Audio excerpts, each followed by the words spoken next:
Hi friends, welcome to Murthy maths and English channel. Friends, మనం ఈరోజు two infinity గురించి discuss చేయబోతున్నాం. అలాగే ఇదే వీడియోలో టూ ఇన్ఫినిటీకి జెరాండ్కి మధ్య రిలేషన్ ఏంటనేది డిస్కస్ చేద్దాం. గత వీడియోలో మనము జెరాండ్ అండ్ ప్రెజెంట్ పార్టిసిపల్కి మధ్య డిఫరెన్స్ని కంప్లీట్గా నేర్చుకోవడం జరిగింది. ఆ వీడియో ఎవరైనా వాచ్ చేయనట్లయితే ఆ వీడియో యొక్క లింక్ నేను కింద డిస్క్రిప్షన్లో పెడతాను, తప్పనిసరిగా వాచ్ చేయండి.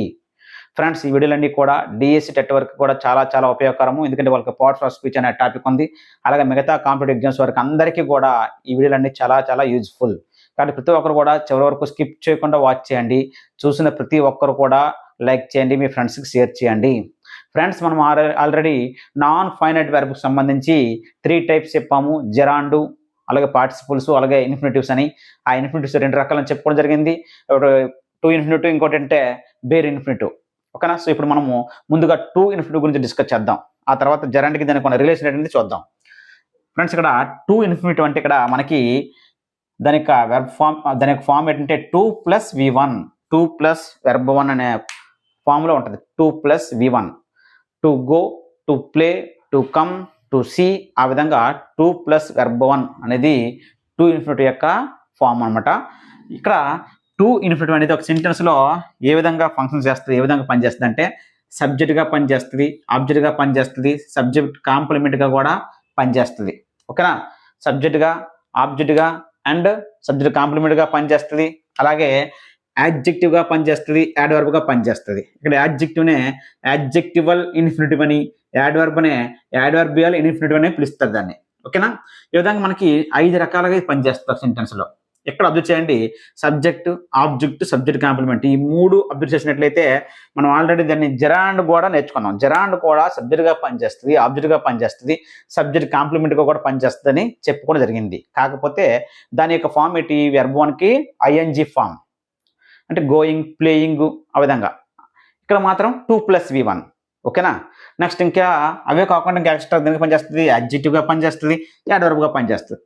అయితే ఇక్కడ సబ్జెక్ట్గా, ఆబ్జెక్ట్గా, సబ్జెక్ట్ కాంప్లిమెంట్గా పనిచేసినప్పుడు ఈ 3 సందర్భాల్లో టూ ఇన్ఫినిటివ్ అనేది ఏమవుతుందంటే పార్ట్స్ ఆఫ్ స్పీచ్లో నౌన్ అవుతుంది. ఏమవుతుంది? నౌన్ అవుతుంది. ఓకేనండి? మనకేమవుతుంది, ఇక్కడ నౌన్ అవుతుంది ఈ 3 సందర్భాలు ఇప్పుడు సబ్జెక్ట్గా, ఆబ్జెక్ట్గా, సబ్జెక్ట్ కాంప్లిమెంట్గా పనిచేసినప్పుడు. ఓకేనా? ఈ టూ ఇన్ఫినిటివ్ సబ్జెక్ట్గా ఏ సందర్భంలో పనిచేస్తుందో ముందు డిస్కస్ చేద్దాం. To walk is a good exercise అంటే నడవడం అనేది మంచి ఎక్సర్సైజ్ అని. ఇక్కడ ఈజ్ అనేది వెర్బ్, మెయిన్ వెర్బ్, అదే, ఇంకేం లేదు. ఓకేనా? సో మెయిన్ వెర్బ్కి ముందు ఉంది కాబట్టి సబ్జెక్ట్ ప్లేస్లో ఉన్నట్టు ఇక్కడ టూ ఇన్ఫినిటివ్. సో సబ్జెక్ట్ ప్లేస్లో ఉన్నప్పుడు ఈ టూ ఇన్ఫినిటివ్ ఏమవుతుంది చెప్పాను, నౌన్ అవుతుంది. ఓకేనా? To walk is a good exercise. Subject తెలియాలంటే వెర్బ్కి ముందు వాట్ అని కానీ, హూ అని కానీ ప్రశ్నిస్తే వచ్చే సమాధానమే subject. What is a good exercise అంటే టు వాక్. సో వాట్ అని వెర్బ్ ముందు ప్రశ్నించడం ద్వారా వచ్చిన ఆన్సర్లో టూ ఇన్ఫినిటివ్ ఉంది కాబట్టి అది సబ్జెక్ట్ అవుతుంది. మరి సబ్జెక్ట్ అవుతుంది కాబట్టి నౌన్ అవుతుంది అని అర్థం. ఓకేనా? Next, to err is human అంటే తప్పు చేయడం మానవ సహజం. సో ఈజ్ వెర్బ్కు ముందు సబ్జెక్ట్ ప్లేస్ ఉంది కాబట్టి ఇది ఏమవుద్ది, నౌన్. ఓకేనా? To tell lies is a great sin అంటే అబద్ధాలాడము మహాపాపం. ఈజ్ అనేది ఇక్కడ main verb. To tell lies ఇదంతా కూడా సబ్జెక్ట్ ప్లేస్లో ఉంది, అబద్ధాలు చెప్పడం. సో ఇందులో టూ ఇన్ఫినిటివ్ ఉంది కాబట్టి ఇది మనకి సబ్జెక్ట్ ప్లేస్లో ఉన్నట్టు. కాబట్టి ఇదంతా కూడా మనకి సబ్జెక్ట్ ప్లేస్ ఉంది కాబట్టి ఇదంతా కూడా మనకి నౌన్ అవుద్ది, నౌన్ ఫ్రేజ్ అవుతుంది. మొత్తం నౌనే. ఓకేనా? మీకు డౌట్ రావచ్చు, సార్ లైస్ అంటే అబద్ధాలు కదా, అదే అబద్ధాలు కదా, మరి నౌనుకు ముందు ఇటువైపు నౌనుకు ముందు ఉన్నది అడ్జెక్టివ్ అయిపోతుంది అనుకోవచ్చు. కానీ మీరు కొంచెం చిన్న మీకు ఐడియా రావడానికి లైస్ టెల్ అంటే అబద్ధాలు ఎక్కడైనా చెప్తాయా, ఎవరో చెప్తారు కదా. సో దీన్ని ఇటు నుంచి చూడండి మీనింగ్, లైస్ నుంచి టెల్కి మీనింగ్ చూడండి. అబద్ధాలు అనేది అబద్ధాలే చెప్తే ఎక్కడైనా అబద్ధాలు చెప్పు, ఎవరో అబద్ధాలు చెప్తారు. కాబట్టి లైస్ నుండి ఇటువైపు మీనింగ్ చూసినట్లయితే మీనింగ్ఫుల్గా లేదు కాబట్టి ఇది మనకి యాడ్జెక్టివ్ అవ్వదని అర్థం. ఓకేనా? అయితే యాక్చువల్గా ఈ టూ ఇన్ఫినిటివ్ యాడ్జెక్టివ్ ఏ సందర్భాలు అవద్దు అక్కడ చూసినప్పుడు మీకు తెలిసిపోద్ది. ఓకేనా? డిఫరెన్షియేట్ ఉంది. చూడండి, లైస్కి ముందు టు టెల్ ఉంది, ఇదంతా కూడా నౌన్ ఫ్రేజే, ఇదంతా కూడా సబ్జెక్టే. ఓకేనా? To forgive is divine. Is వెర్బ్కు ముందు అంటే టూ ఇన్ఫినిటివ్ ఉంది కాబట్టి ఇదేమవుతుంది, ఇది నౌన్ అవుతుంది, మరి సబ్జెక్ట్ అవుతుంది. ఓకేనా? To forgive is divine.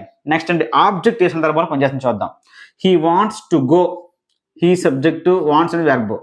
So verb తర్వాత వాట్ అని కానీ, హూమ్ అని కానీ ప్రశ్నిస్తే వచ్చే సమాధానాలు ఆబ్జెక్ట్లు అవుతాయి. ఎప్పుడైనా వాంట్ తర్వాత he wants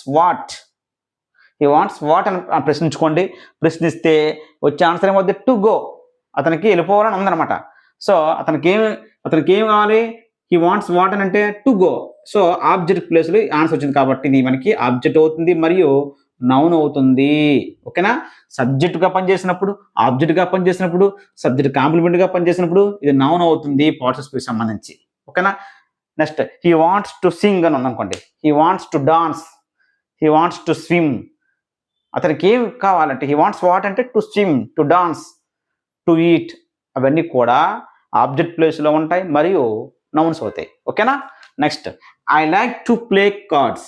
I subject, like verb, to play cards అంతా కూడా ఆబ్జెక్టే. ఎందుకంటే ఐ లైక్ తర్వాత వాట్ అని ప్రశ్నించండి. I like what to play cards. నాకేం ఇష్టం అంటే కార్డ్స్ ఆడడం. సో ఇదంతా కూడా ఆబ్జెక్ట్ ప్లేస్లో ఉంది. ఓకేనా? అయితే కాబట్టి ఇదంతా కూడా ఒక నౌన్ ఫ్రేజ్ అనమాట. ఎందుకంటే టు ప్లే ఇక్కడ నౌన్గా పనిచేస్తుంది కాబట్టి నౌన్తో కలిపి అదర్ వర్డ్స్ ఎక్స్ట్రా ఉన్నాయి కాబట్టి అంత నౌన్ ఫ్రేజ్ అవుద్ది, నౌన్ అవుతుంది. ఓకేనా? నెక్స్ట్ ఒకవేళ మీకు డౌట్ వచ్చు, కార్డ్స్ని దీన్ని చూసుకోండి రివర్స్లో మీనింగ్. కార్డ్స్ ఏమైనా ఆడతాయా? ఆడవు. కార్డ్స్ ఏమైనా ఆడతాయా? ఆడవు. ఎవరో ఆడుతారు కాబట్టి ఇది అబ్జెక్ట్ అవ్వదు అనమాట. ఓకే, అంతా కూడా ఆబ్జెక్ట్ అవుతుంది.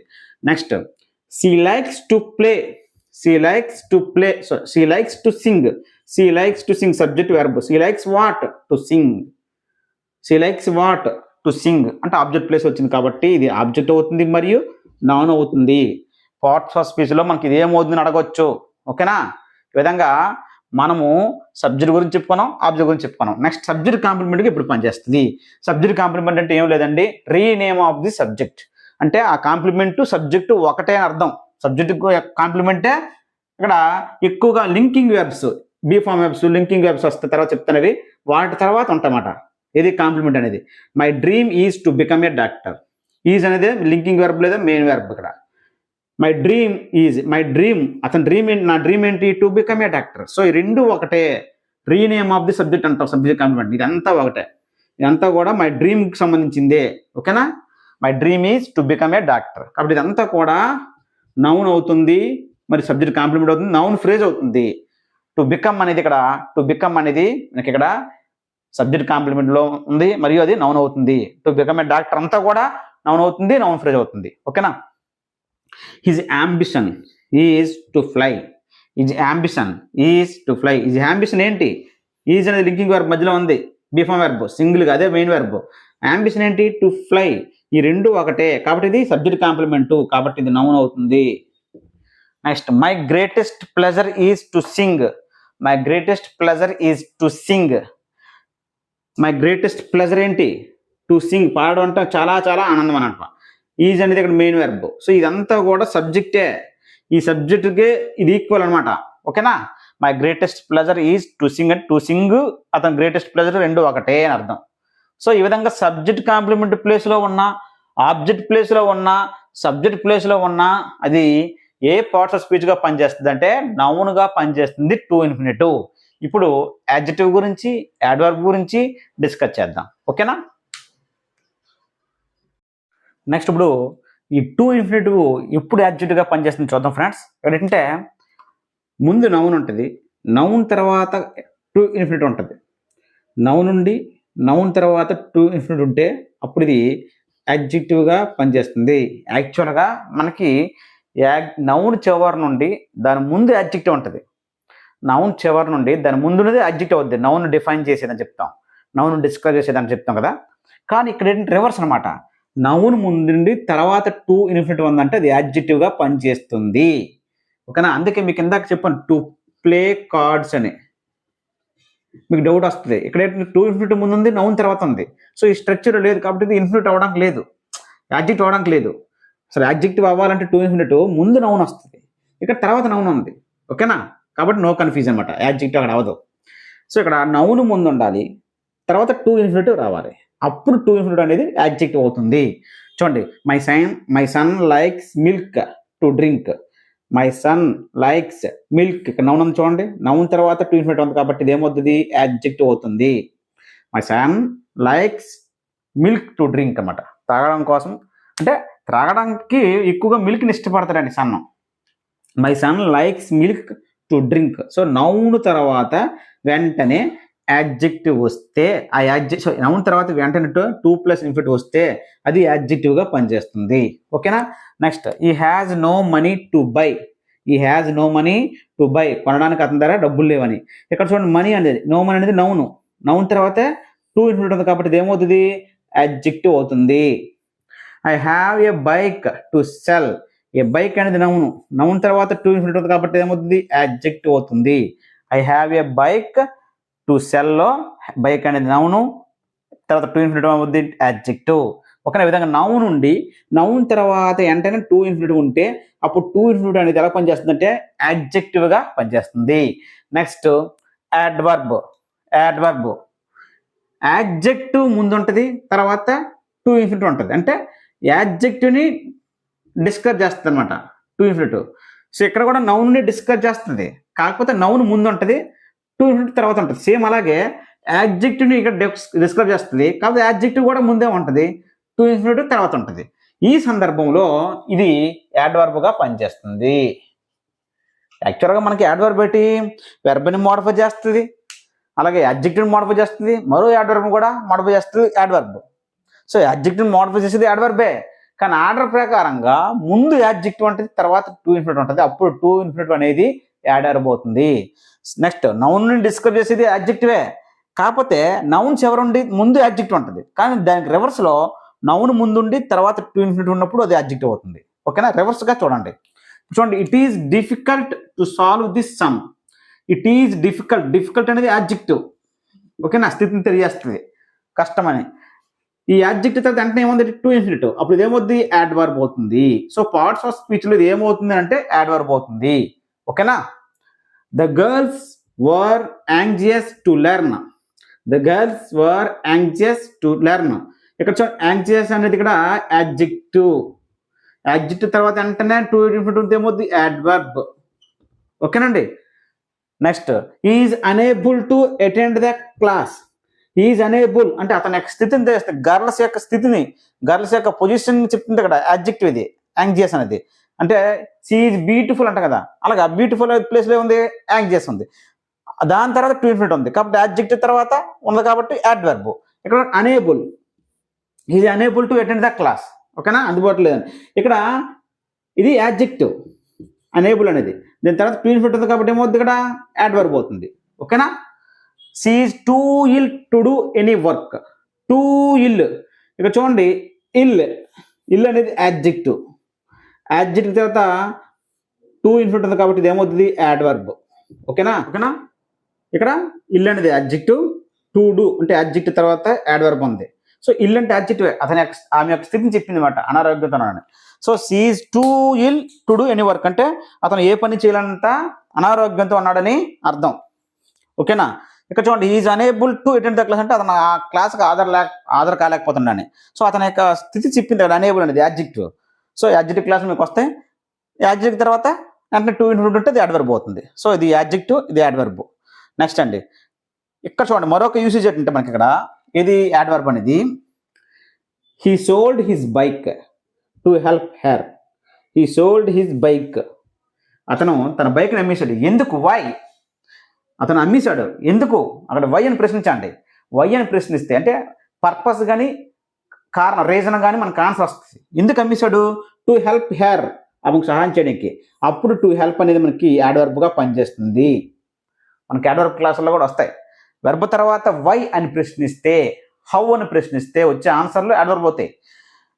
హీ సోల్డ్ హిస్ బైక్, ఎందుకు అమ్మాడు అతని bike, why, to help her, ఆమెకు సహాయం చేయడానికి. సో వెంటనే మనకు ఆన్సరు వైకి ఆన్సర్ అక్కడ ఉంది కాబట్టి, అది పర్పస్ రీజన్ ఆన్సర్ అక్కడ దొరికాయి కాబట్టి మనకి ఇది యాడ్వర్బ్ అవుతుంది, టూ ఇన్ఫినిటివ్. ఓకేనా.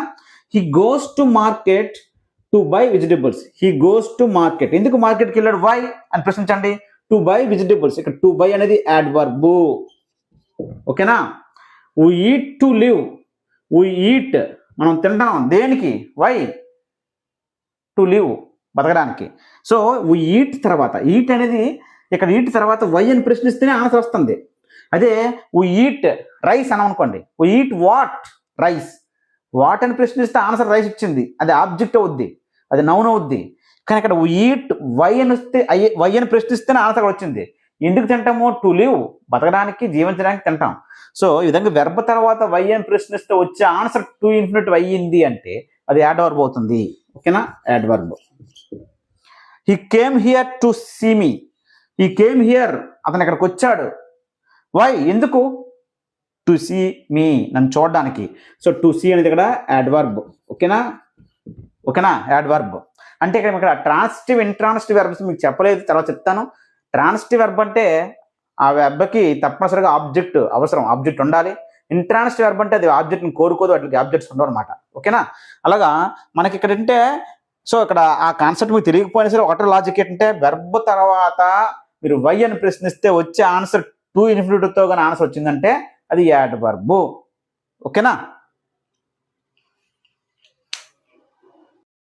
ఫ్రెండ్స్, ఇప్పుడు ఈ టు ఇన్ఫినిటివ్ని కొన్ని WH వర్డ్స్ తర్వాత మనము యూజ్ చేయాల్సి వస్తుంది. ఆ WH వర్డ్స్ తర్వాత ఏంటంటే సబ్జెక్టు వెర్బ్ ఉండి ఆ తర్వాత WH వర్డ్స్ కానీ వెన్ కానీ, వేర్ కానీ, హౌ కానీ, వాట్ కానీ, విచ్ కానీ వస్తే సబ్జెక్టు వెర్బ్ ఉండి ఆ తర్వాత WH వర్డ్ వచ్చి అప్పుడు ఇక్కడ మనం వెర్బ్ రాయాల్సి వస్తే మనము టు ఇన్ఫినిటివ్ రాయాలి. ఓకేనా, జెరాండ్ కాకుండా టు ఇన్ఫినిటివ్ రాయాలి అక్కడ. అయితే ఇక్కడ సబ్జెక్ట్ తర్వాత ఉన్న వెర్బులు ఉన్నాయి కదా, ఈ వెర్బులు అనేవి అంటే WH వర్డ్కి ముందు వచ్చే వెర్బులు ఏ వెర్బులు అయితే ఆ వెర్బులు వచ్చినప్పుడు మాత్రమే ఇక్కడ టు ఇన్ఫినిటివ్ వస్తుంది. ఓకేనా, ఆ వెర్బులు ఏంటంటే ఆస్క్, అలాగే decide, explain, forget, know, show, tell, understand, learn, teach someone. ఈ వెర్బులు వచ్చినప్పుడు ఇంపార్టెంట్ వెర్బులు ఇవే. ఈ వెర్బులు వచ్చినప్పుడు ఇప్పుడు ఈ WH వర్డ్స్కి ముందున్న వెర్బు సబ్జెక్ట్ తర్వాత వచ్చిన మెయిన్ వెర్బులు అనేవి ask, decide, explain, forget, know, show, tell, understand, learn, teach అయినప్పుడు ఈ WH వర్డ్ తర్వాత మనం రాయాల్సింది టు ఇన్ఫినిటివ్ రాయాలి. ఓకేనా, చూడండి, I don't know how to drive. So ఇక్కడ చూడండి, ఐ డోంట్ నో అంటే WH వర్డ్ వచ్చింది, అప్పుడు హౌ టు డ్రైవ్ అనాలి తప్ప డ్రైవింగ్ అనకూడదు. అర్థమైందా, నాకు కారు ఎలా డ్రైవ్ చేయాలో తెలియదు అని అర్థం. I don't know how to drive a car అనాలి తప్ప హౌ డ్రైవింగ్ ఏ కార్ అని అనకూడదు. Next, she forget which document to send. Forget వచ్చింది, ఇక్కడ విచ్ డాక్యుమెంట్ అని WH వర్డ్ వచ్చింది కాబట్టి ఇక్కడ 2+V1 వాడాలి. Please tell me how, WH word వచ్చింది, టెల్ తర్వాత WH వర్డ్ వచ్చింది, to get to the bus station. ఓకేనా, బస్ స్టేషన్కి ఎలా వెళ్ళాలో చెప్పండి, దయచేసి చెప్పండి అని. How to get to the bus station. Giri told us where to find it. Told, Giri told subject verb. ఓకేనా, లేదా డైరెక్ట్గా ఇది ఇంపరేటివ్ కూడా అవ్వచ్చు. గిరి టోల్డ్ అస్, ఇక్కడ WH word where to find it, అది ఎక్కడ దొరికిందో నాకు గిరి చెప్పాడని. సో ఈ విధంగా ముందు WH వర్డ్స్కి ముందు కొన్ని వెర్బులు ఉంటాయి. ఈ వెర్బులు వచ్చిన తర్వాత WH వర్డ్ వస్తే అప్పుడు ఆ WH వర్డ్ తర్వాత ఈ టు ఇన్ఫినిటివ్ను యూజ్ చేయాలి, జెరాండ్ని రాయకూడదు. నెక్స్ట్ అండి, కొన్ని వెర్బ్స్ తర్వాత మనము జెరాండ్ రాయొచ్చు, టు ఇన్ఫినిటివ్ కూడా రాయొచ్చు. జెరాండ్ రాసిన రైటే, టు ఇన్ఫినిటివ్ కూడా రాసిన రైటే. ఇప్పుడు కొన్ని వెర్బుల తర్వాత మాత్రం ఓకేనా, ఆ వెర్బులు ఏంటంటే like, love, hate, can't bear, can't stand, continue, begin, prefer, propose, start, intend. ఈ వెర్బల్ తర్వాత జెరాండ్ రాసిన రైటే, నెక్స్ట్ అంటే టు ఇన్ఫినిటివ్ రాసిన రైటే, రెండింటి మీనింగ్ ఒకటే. అయితే ఈ పక్కన కొన్ని రాసిన చూడండి, రిమెంబర్, ట్రై, స్టాప్, ఫర్గెట్, అలాగే రిగ్రెట్ కూడా వస్తుంది, రిగ్రెట్. ఈ వెర్బుల తర్వాత కూడా జెరాండ్ రాసిన రైటే, టు ఇన్ఫినిటివ్ రాసిన రైటే, కానీ జెరాండ్ రాసినప్పుడు ఒక మీనింగ్, టు ఇన్ఫినిటివ్ రాసిన చిన్న మీనింగ్ డిఫరెన్స్ వస్తాయి వీటి తర్వాత. కానీ ఈ వెర్బల్ తర్వాత జెరాండ్ రాసిన, టు ఇన్ఫినిటివ్ రాసిన మీనింగ్ ఒకటే, నో చేంజ్. కానీ రిమెంబరు, ట్రై, స్టాప్, ఫర్గెట్, రిగ్రెట్ తర్వాత జెరాండ్ రాసినప్పుడు ఒక మీనింగ్, టు ఇన్ఫినిటివ్ రాసినప్పుడు ఒక మీనింగ్, చిన్న డిఫరెన్స్ వస్తుంది అంతే. మొత్తం అన్నింటి తర్వాత కూడా జెరాండ్ రాసిన రైటే, టు ఇన్ఫినిటివ్ రాసిన రైటే. ఓకేనా, చూడండి, ఐ లైక్ సింగింగ్ అన్నా, ఐ లైక్ టు సింగ్ అన్నా ఒకటే. ఐ లైక్ సింగింగ్ అని రాసిన రైటే, ఐ లైక్ టు సింగ్ రాసిన రైటే. మొత్తం ఆబ్జెక్ట్ ప్లేస్లో రెండు రాసిన ఒకటమాట. ఓకేనా, సి బిగాన్ రన్నింగ్ రాసిన, టు రన్ రాసిన రైటే. ఓకేనా, she began running, she began to run, both are correct. I prefer reading, prefer తర్వాత I prefer reading or to read. అంటే ఈ వెర్బల్ తర్వాత ఆబ్జెక్ట్ ప్లేస్లో జెరాండ్ రాసిన రైటే, టు ఇన్ఫినిటివ్ రాసిన రైటే అని చెప్తున్నాను. ఓకేనా, ఎందుకంటే జెరాండ్ కూడా ఆబ్జెక్ట్గా పనిచేస్తుంది, అలాగే టు ఇన్ఫినిటివ్ కూడా ఆబ్జెక్ట్గా పనిచేస్తుందని మనం ముందే చెప్పుకున్నాం. ఓకేనా? ఐ ప్రిఫర్ రీడింగ్ లేదా I prefer to read, I like singing లేదా ఐ లైక్ టు సింగ్. ఓకేనా? Raju intends buying or to buy, Raju intends buying a car అనొచ్చు, Raju intends to buy a car అయినా అనొచ్చు, no problem. She can't bear కానీ can't stand కానీ భరించలేదంటే being alone, to be a alone అంటే ఒంటరిగా ఉండడం ఆమె భరించలేదని అర్థం. సి కాంట్ బేర్ బీయింగ్ అంటే వెర్బ్ బీ ఫార్మ్, బీ యొక్క మెయిన్ వెర్బ్, బీ ఫార్మ్స్ లో మెయిన్ వెర్బ్ పెట్టింటే బేస్ వెర్బ్ పెట్టింటే బీ, ఆ బీ కింగ్ ఫార్మ్ పెట్టాల్సినప్పుడు బీయింగ్ అనాలి, అది జెరాండ్. లేదా దానికి ఇన్ఫినిటివ్ ఏమవుద్ది టు బి, టు ఇన్ఫినిటివ్ ఏమవుద్ది to be. So to be alone అనొచ్చు, she can't bear being alone అనొచ్చు, she can't bear to be alone అనొచ్చు. ఓకేనా? I remember locking the door, I remember తర్వాత ఇక్కడ జెరాండ్ వచ్చింది, అలాగే రిమెంబర్డ్ తర్వాత ఇక్కడ టు లాక్ వచ్చింది, ఇక్కడ ఇన్ఫినిట్ వచ్చింది. అయితే ఇక్కడ మీనింగ్ ఏంటి? I remember locking the door అంటే డోర్ లాక్ చేయడం నాకు గుర్తుంది అని అర్థం, గుర్తొచ్చిందని. ఇక్కడ చూడండి, I remember to lock the door when I left, నేను లెఫ్ట్ అయినప్పుడు డోర్కి లాక్ చేయాలి, అర్థందా? నేను లెఫ్ట్ అయినప్పుడు డోర్కి లాక్ చేయాలి అని అనుకోవడం. ఇక్కడ ఏంటంటే డోర్కి లాక్ చేసినట్టు నాకు గుర్తుంది అని అనుకోవడం. సో చిన్న డిఫరెన్స్ వస్తుంది అంతే వీటికి, ఈ వెర్బల్కి. So I remember locking the door, remember తర్వాత జెరాండ్ రాశాడు, రిమెంబర్ తర్వాత టు ఇన్ఫినిటివ్ కూడా రాశాడు. ఓకేనండి? ఇది జెరాండ్కి టు ఇన్ఫినిటివ్కి. అయితే ఓన్లీ కొన్ని వెర్బులకి తర్వాత జెరాండ్ మాత్రమే రాయాలి, టు ఇన్ఫినిటివ్ రాయకూడదు. కొన్ని వెర్బల్ తర్వాత టు ఇన్ఫినిటివ్ మాత్రమే రాయాలి, జెరాండ్ రాయకూడదు. ఓకేనా? నెక్స్ట్ కొన్ని స్ట్రక్చర్స్ ఉన్నాయి, సబ్జెక్టు, వెర్బు, ఆబ్జెక్ట్. ఆబ్జెక్ట్ తర్వాత జెరాండ్ వచ్చిన మీకు చెప్పాను, జెరాండ్ వస్తుంది. అయితే కొన్ని వెర్బల్ తర్వాత ఆబ్జెక్ట్ వస్తుంది, సబ్జెక్ట్ వెర్బ్ ఆబ్జెక్ట్ ఉంటే ఆ వెర్బులు కొన్ని వెర్బులు ఉన్నాయి, ఆ వెర్బల్ తర్వాత ఆబ్జెక్ట్ వచ్చినప్పుడు తర్వాత కొన్ని జెరాండ్ రాస్తాము, తర్వాత టు ఇన్ఫినిటివ్ రాస్తాం. అది నెక్స్ట్ వీడియోలో మీకు చేస్తాను, ఓకేనా? లెంత్ పెరుగుతుంది కాబట్టి. సో ఆ మూడు కూడా మీకు నెక్స్ట్ వీడియోలో కంప్లీట్గా లిస్ట్ అని మీకు చెప్పేసి ఎగ్జాంపుల్స్ కూడా మీకు అక్కడ ఎక్స్ప్లెయిన్ చేయడం జరుగుతుంది. ఓకేనా? ఓన్లీ జెరాండ్ వచ్చేవి అంటే కొన్ని వెర్బల్ తర్వాత ఓన్లీ జెరాండ్ రాసేవి, కొన్ని వెర్బల్ తర్వాత కొన్ని ఓన్లీ ఇన్ఫినిటివ్, టు ఇన్ఫినిటివ్ రాసేవి. అలాగే సబ్జెక్ట్ వెర్బ్ ఆబ్జెక్ట్ తర్వాత జెరాండ్ రాయొచ్చు, టు ఇన్ఫినిటివ్ కూడా రాయొచ్చు. సెపరేట్ వెర్బులు అనేవి, ఆ వెర్బులేట్ అనేది నెక్స్ట్ వీడియోలో మీకు ఎక్స్ప్లెయిన్ చేస్తాను. ఓకేనా?